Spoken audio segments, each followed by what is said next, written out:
bênção. Quero convidar você a abrir a sua Bíblia comigo em Atos dos Apóstolos, no primeiro capítulo, versículo de número 4, nós vamos ler o 4 e o 5, e aí um pouco para frente nós vamos pular para o capítulo 2, versículos 1 e 2. Então vamos começar primeiro em Atos 1, versículo 4 e 5. Enquanto você abre, o título da mensagem de hoje é Presenteados com o derramar do Espírito Santo. Presenteados com o derramar do Espírito Santo. Amém?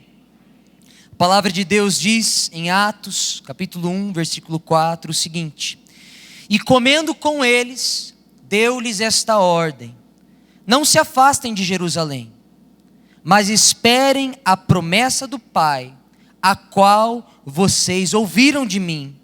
Porque João, na verdade, batizou com água, mas vocês serão batizados com o Espírito Santo dentro de poucos dias. Agora Atos 2, versículo 1 diz: Ao cumprir-se o dia de Pentecostes, estavam todos reunidos no mesmo lugar. De repente, veio do céu um som, como de um vento impetuoso, e encheu toda a casa onde estavam sentados. Amém? Como é difícil falar do Espírito Santo de Deus, como é difícil tentar explicar aquilo que não tem fim, aquilo que é grandioso demais para as nossas mentes sequer compreenderem. E o Espírito Santo de Deus é um assunto que muitas vezes tem sido deixado de lado, dentro da vida da igreja como um todo. Eu estava lendo essa semana o livro de um pastor chamado Francis Chan, e ele escreveu um livro chamado O Deus Esquecido, onde ele discorre exclusivamente sobre a terceira pessoa da Trindade, o Espírito Santo de Deus. E é muito interessante porque o Espírito Santo é, muitas vezes, como eu disse aqui, negligenciado pela igreja. Ou então o outro oposto, né? Disse até além do que as Escrituras dizem a respeito do Espírito Santo. A verdade é que Deus derrama esse presente sobre nós, e nós precisamos conhecê-lo melhor. Mas talvez seja justamente a falta de conhecimento sobre o Espírito Santo de Deus que nos faz muitas vezes questionar se aquelas palavras de Jesus que ele proferiu em João capítulo 16, versículo 7, realmente fazem sentido, quando Jesus diz para os seus discípulos: Eu lhes digo a verdade, é melhor para vocês que eu vá, porque se eu não for, o Consolador não virá para vocês. Mas se eu for, eu o enviarei a vocês. Muitas vezes, eu não sei você, mas eu já me peguei questionando isso, se realmente foi a melhor opção. Infelizmente, nós temos uma propensão ao comodismo. Parece muito fácil ter a pessoa de Jesus em carne e osso ao nosso lado, para a gente poder ali conversar um pouquinho, falar dos nossos problemas. Talvez você que veio aqui nessa noite, você entrou aqui com algum problema muito difícil. Aí eu fico pensando, se Jesus estivesse em carne e osso, aqui na frente, sentado aqui, do lado do pastor Wilson, ia terminar o culto, você ia vir aqui na frente, trocar aquela ideia com Jesus, falar: ó, Jesus, meu problema é esse, aquele outro. Parece tão mais simples, não é verdade?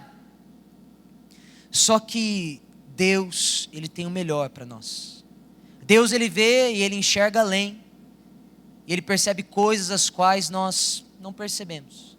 A gente tem essa tendência de querer terceirizar a nossa responsabilidade espiritual para o outro, de fugir das nossas responsabilidades. Então é muito fácil ter a pessoa de Jesus ali, para a gente poder jogar tudo nele, e simplesmente ficar ali como espectadores. Mas é justamente porque muitas vezes nós não entendemos a grandeza do presente que Deus nos deu, derramando o Espírito Santo, que nós cometemos esse erro. Mas em nome de Jesus, nessa noite, o Espírito Santo há de tocar o nosso coração, para que possamos compreender um pouquinho mais de quem Ele é e da grandeza desse presente. São Basílio Magno, que foi bispo de Cesareia, aproximadamente pelo século IV, quando ele vai escrever sobre o Espírito Santo, ele diz o seguinte: o que o Espírito Santo faz? Suas obras são inefáveis em majestade e inumeráveis em quantidade. Como podemos sequer conceber algo que se estende além de gerações? O que ele fazia antes da criação? Quão grandes são as graças que ele derramou sobre as coisas criadas? Com que grande poder ele governará as eras que ainda estão por vir? Ele existia, ele pré-existia, ele coexistia com o Pai e o Filho antes das gerações. Mesmo que você consiga imaginar alguma coisa além das eras, descobrirá que o Espírito Santo está muito além. Muito além. Jesus, quando ele diz essas palavras aos seus discípulos, olha, esperem em Jerusalém, nós lemos isso agora. Esperem em Jerusalém, porque vocês receberão o Espírito Santo. Talvez os discípulos não sabiam o que ia acontecer. Aqueles que já têm filhos aqui, é parecido quando está chegando perto do aniversário, a criança quer um presente, ela pode até ter te dado a dica do que ela queria, né? Mas ela fica na expectativa, o que será que eu vou ganhar? E a hora que chega aquele presente, ela não sabe direito o que vai acontecer, até que ela abra aquele presente. Eu fico imaginando os discípulos ali, esperando em Jerusalém. Eles dizem o seguinte: olha, a gente ficou triste quando Jesus teve que ir, é assim que Jesus fala no capítulo 16 de João. Mas se ele disse que é bom, nós vamos confiar. E eles permanecem ali em obediência, na expectativa de receber esse presente dos céus. E esse presente é esse presente que nos chama para deixarmos de ser meros espectadores e nos tornarmos testemunhas daquilo que Deus faz, fez e ainda fará. Esse presente do derramar do Espírito Santo mudou a história da igreja, muda a minha vida, muda a sua vida. É um marco na história de toda a humanidade. E essa é a primeira verdade de hoje. Esse presente, o presente do derramar do Espírito Santo, é o presente que nos leva a agir. A verdade é que o Espírito Santo de Deus, se você parar para analisar as Escrituras, o Espírito Santo sempre esteve aí agindo, sempre. Tem muita gente que acha que o Espírito Santo é como se fosse uma novidade que Deus trouxe para o Novo Testamento. Começou lá o Novo Testamento, ali Jesus foi assunto aos céus, aí Deus lançou assim o Espírito Santo, foi alguma coisa nova, modelo novo de tratar ali com o seu povo. Mas a verdade é que o Espírito Santo de Deus sempre esteve agindo, e as Escrituras nos mostram isso, literalmente na primeira página da sua Bíblia. Você não precisa abrir, mas em Gênesis 1, 2, o Espírito Santo de Deus já estava ali, na criação, se movendo sobre as águas. O Espírito Santo já estava ali na criação. Não somente isso, em Números capítulo 11, você vai ver o Espírito Santo agindo sobre a vida de Moisés. Mas ali, no capítulo 11, uma porção do Espírito é retirado de Moisés e distribuído sobre 70 anciãos, que agora iriam auxiliar Moisés no seu trabalho. E quando eles recebem dessa porção, eles começam a profetizar. Além disso, a palavra nos mostra, em Ezequiel 37, Ezequiel é levado pelo Espírito Santo até um vale de ossos secos. E é quando ele profere a palavra de Deus, e o Espírito ali é vivificado, que aquele vale de ossos secos se torna um exército perante o Senhor. Esse é o poder do Espírito Santo. Mas vai além. Em João capítulo 3, nós vemos que ninguém pode sequer ver, e muito menos crer no reino de Deus, se o Espírito Santo não vivificar, não regenerar essa pessoa. É isso que Jesus diz para Nicodemos. E além disso, em Romanos capítulo 8, o apóstolo Paulo discorre sobre a obra do Espírito Santo, falando que ele é aquele que nos auxilia nesse processo que nós chamamos de santificação. Sem o poder do Espírito em nossa vida, nós não conseguimos por nós mesmos vencer os nossos pecados. Nós não temos força sozinhos. Dependemos do poder da graça e do Espírito Santo de Deus. Ou seja, quando nós analisamos tudo isso, percebemos que o Espírito Santo de Deus já agia desde o começo. Ele já é, desde antes mesmo da criação do mundo. Ele agia na salvação, na regeneração, na santificação, na capacitação, inclusive temporária, de algumas pessoas, lá no Antigo Testamento, com poder para realizar coisas as quais nós até hoje nos admiramos. O Espírito Santo de Deus sempre esteve agindo.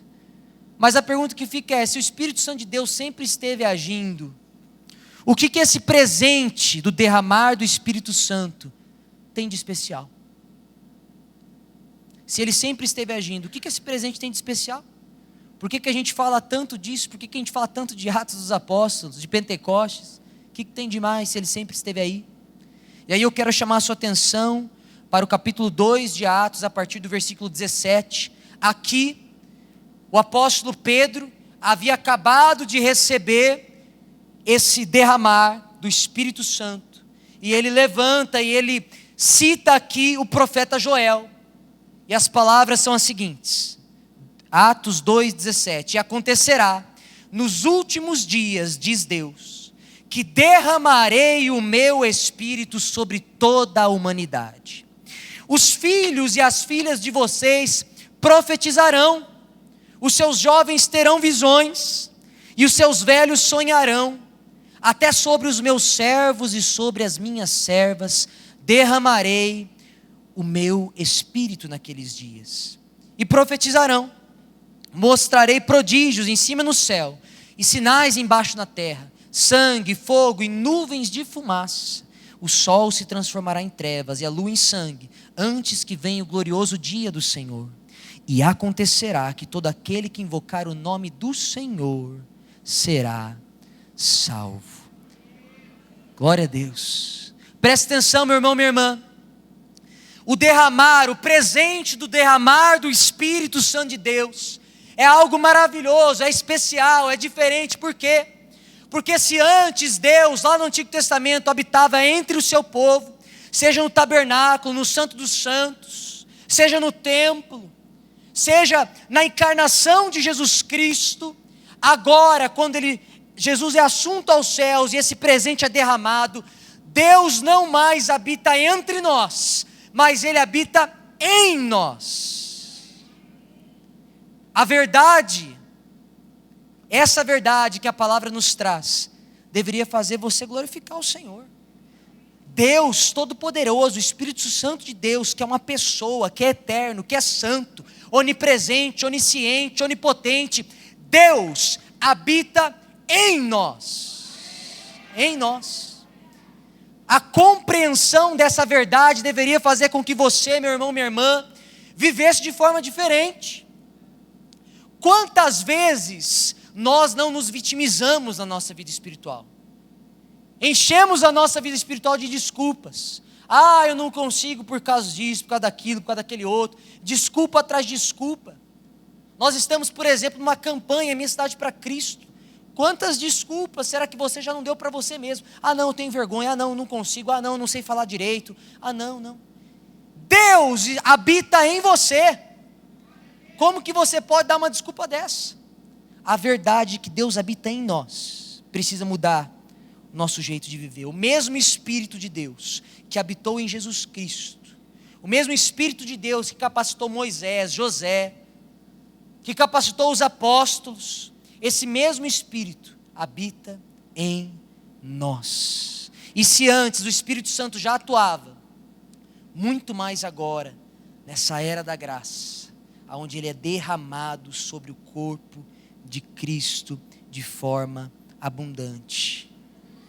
John Stott, um pastor anglicano e teólogo, ele tem um livro que se chama Batismo e Plenitude do Espírito Santo. E ele, ao falar sobre esse tema, ele fala que esse derramar, esse presente do derramar do Espírito Santo de Deus, que acontece em Atos, capítulo 2, ele é diferente de tudo que aconteceu antes pelo seguinte, e ele chama isso da plenitude do Espírito.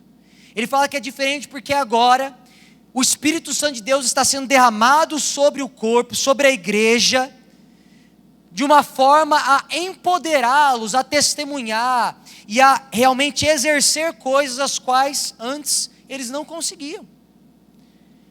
esse batismo com poder, o mesmo que houve sobre, por exemplo, Moisés, sobre Davi, por momentos temporários, pessoas as quais o Senhor escolhia a dedo ali, para realizar coisas inimagináveis. Agora o Espírito Santo de Deus, com poder e glória, está sendo derramada sobre a igreja de Cristo, sobre filhos e filhas de Deus, sobre servos e servas. Ele vai trazer isso dentro do seu livro. Isso é maravilhoso. Jesus subiu e o Espírito Santo de Deus foi derramado sobre nós, para que nós pudéssemos ser igreja viva de Cristo. Não uma igreja apática, não uma igreja parada, mas uma igreja que marcha, uma igreja que crê, uma igreja que sabe o Deus que serve, que diz: Deus habita em mim, e eu na minha força não posso, mas na força do Espírito Santo de Deus eu posso, porque tudo posso naquele que me fortalece. Aleluia, amém, glória a Deus, aleluia. E é justamente compreendendo essa verdade que eu quero falar um pouco sobre a segunda verdade de hoje, que é que este presente, o presente do derramar do Espírito Santo de Deus, é o presente que nos leva ao avivamento espiritual. Se ele nos leva a agir, ele nos leva também ao avivamento espiritual.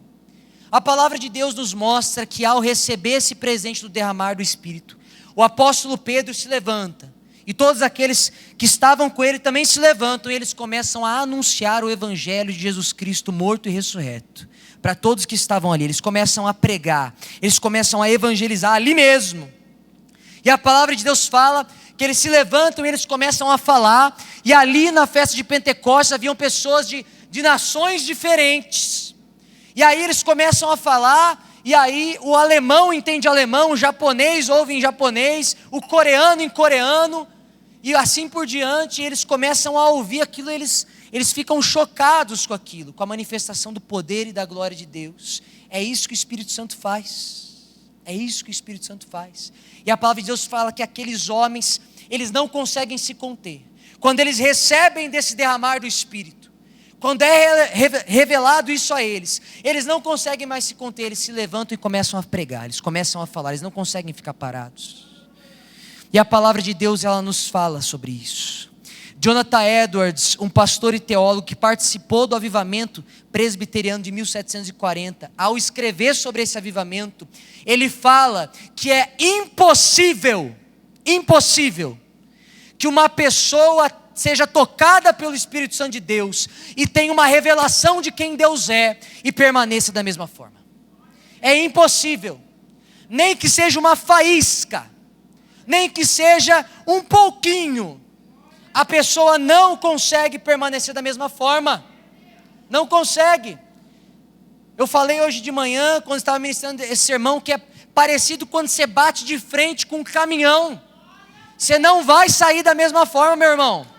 Quanto mais se você der de frente com o Rei dos Reis, com o Senhor dos Senhores, você não vai sair da mesma forma. Quando o Espírito Santo de Deus age, quando Ele revela, não tem como nós permanecermos inertes, mornos. Ele gera avivamento espiritual. Avivamento espiritual, meu irmão. Ele gera um incômodo. Talvez você chore, ria, aplauda ao Senhor, grite de alegria, eu não sei, mas nós não conseguimos permanecer da mesma forma, porque a glória de Deus é algo que balança com a gente, que nos mexe conosco, desde o nosso íntimo até o nosso exterior. O Espírito Santo, ele vem revelar quem Jesus é. Jesus falou sobre isso, em João capítulo 16, ele fala que a obra do Espírito era justamente apontar para Ele, e quando o Espírito Santo de Deus aponta para Jesus, isso nos transforma completamente.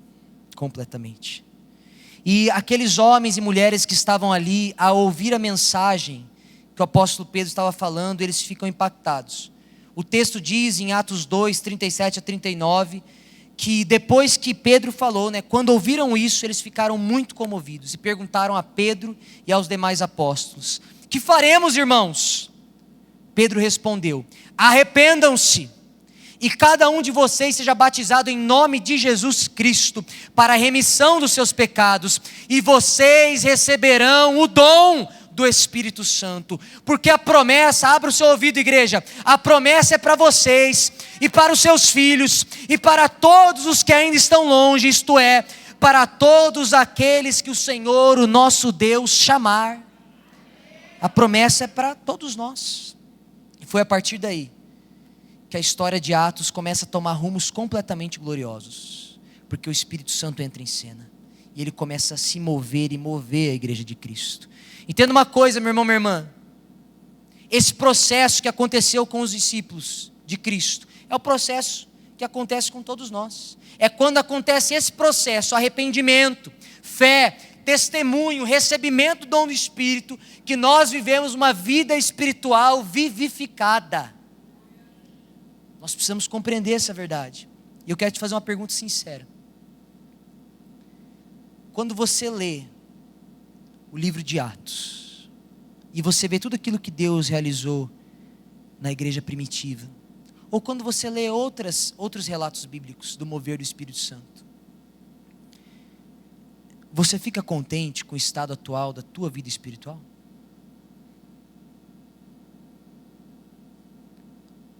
Você acha que está tudo certo? Que a sua vida espiritual está nota 10?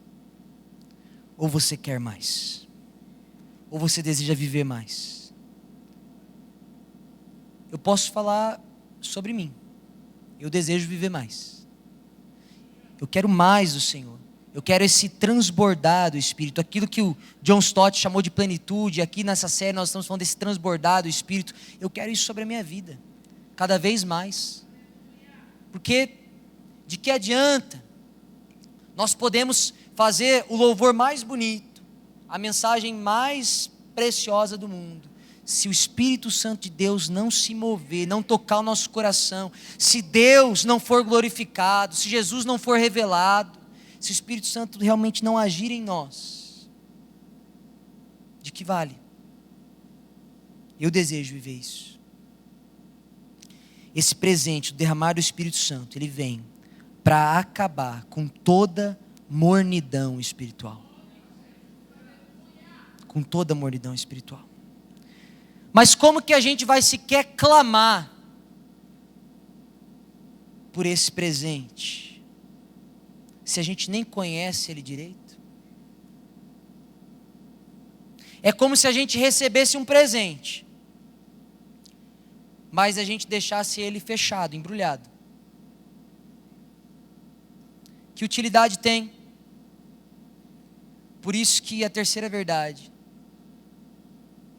é: abra o presente. Abra o presente. É difícil, talvez seja difícil para nós compreendermos. Talvez você também nem sabe das promessas que Deus tem para a sua vida sobre o Espírito Santo nas Escrituras. É como alguém que recebe e fala assim: eu quero uma bicicleta de presente, ou recebe um presente de presente essa bicicleta e deixa ela encaixotada lá no canto da casa. Não adianta nada. Não sabe o que tem lá dentro, não conhece, não usufrui, não desfruta do presente. Nessa noite, eu queria convidar você a abrir esse presente comigo, para que a gente pudesse conhecer um pouquinho mais daquilo que a palavra de Deus fala sobre esse presente. Pode ser? Enquanto a gente vai conhecendo um pouco mais desse presente, eu queria que você, aí onde você está, realmente meditasse sobre o que vai estar sendo dito aqui. Se você achar melhor fechar os seus olhos, abrir os seus ouvidos, mas que você meditasse nos detalhes desse presente. E que você pudesse, se você sentisse o seu coração nessa noite, clamar por cada um desses tópicos, cada um desses detalhes, desse presente maravilhoso que Deus nos dá. A Bíblia fala sobre esse presente, que o fruto da orientação do Espírito de Deus inclui amor, alegria, paz, paciência, amabilidade, bondade, fidelidade, mansidão e domínio próprio. Essas atitudes e ações caracterizam nossa vida, à medida que nos permitimos ser moldados pelo Espírito Santo. Ele é o nosso santificador, de acordo com 2 Coríntios 3,18 e Gálatas 5, 22 e 23. O conselheiro nos ensina o que precisamos saber e lembra o que precisamos recordar. Ele é o nosso consolador, Ele é o nosso mentor, Ele é o nosso motivador, Ele é a nossa força. Ele nos guia no caminho que devemos trilhar. Salmo 143, 10, João 14, 16, Atos 9, 31. O Espírito nos ajuda a falar quando estamos em situações complicadas e precisamos testemunhar. Marcos 13, 11. O Espírito nos proporciona vida e liberdade. Onde está o Espírito Santo, ali há liberdade e não escravidão. Em um mundo maculado pela morte, essa é uma profunda verdade que aponta para a nossa verdadeira esperança. Romanos 8, 10 e 11 e 2 Coríntios 3, 17. É pelo poder do Espírito Santo que nós somos ricos em esperança, porque o nosso Deus é um Deus de esperança, que enche seus filhos de alegria e de paz. Romanos 15, 13. Como membros do corpo de Cristo, cada um de nós recebeu uma manifestação do Espírito em nossa vida, com o objetivo de promover o bem comum. Todos temos alguma coisa a oferecer por causa daquilo que o Espírito Santo nos concede. 1 Coríntios 12, 17. Recebemos o poder do Espírito Santo para ser testemunhas até os confins da terra. É o Espírito que atrai as pessoas ao Evangelho, que nos capacita com a força de que precisamos para realizar os propósitos divinos. O Espírito Santo, ele não apenas leva as pessoas a Deus, ele também aproxima de Jesus os que creem, conforme Atos 1:8, Romanos 8:26 e Efésios 3:16 a 19. É por intermédio do Espírito Santo que nós recebemos um espírito de adoção como filhos, o que nos leva a uma intimidade com o Pai, em vez de um relacionamento baseado no medo e na escravidão. O Espírito testemunha em nosso coração que somos filhos de Deus, conforme Romanos capítulo 8, 15 e 16. E é pelo poder do Espírito que nós somos convencidos do pecado, entregamos à morte os delitos do corpo. O Espírito nos liberta dos pecados, dos quais não podemos nos livrar por esforço próprio, conforme Romanos 8, versículo de número 2. Igreja de Cristo, é isso que a Bíblia diz sobre esse presente maravilhoso que você recebeu do Senhor. É isso que a Bíblia diz. É justamente porque a Bíblia diz cada uma dessas promessas que eu e você podemos sim clamar por um transbordado Espírito em nossa vida, porque essas são promessas de Deus e aquilo que Ele diz não passará. A Bíblia fala também que se nós, que somos pecadores e maus, quando nosso filho pede para nós um peixe, nós não damos uma cobra, nós não damos uma pedra, nós damos o peixe. Quanto mais Deus, que é um Pai de amor, de misericórdia, não dará do Espírito àqueles que clamarem por esse derramar do Espírito de Deus.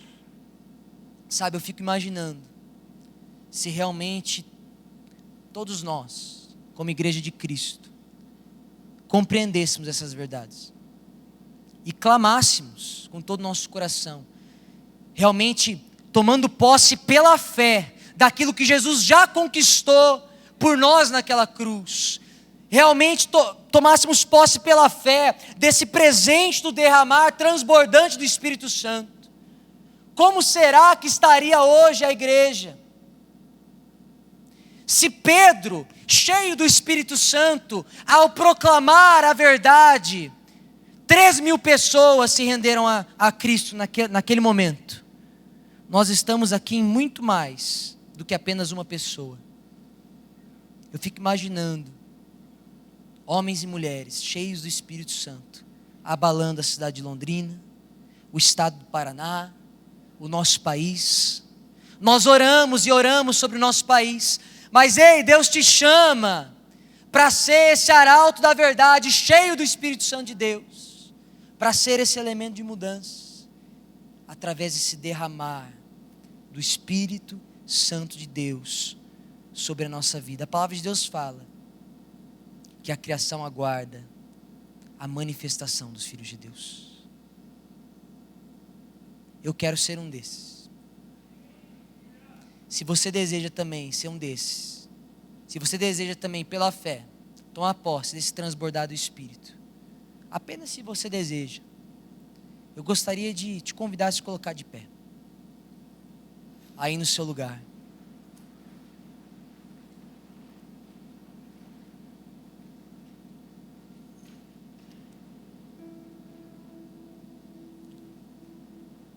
Oh, Jesus.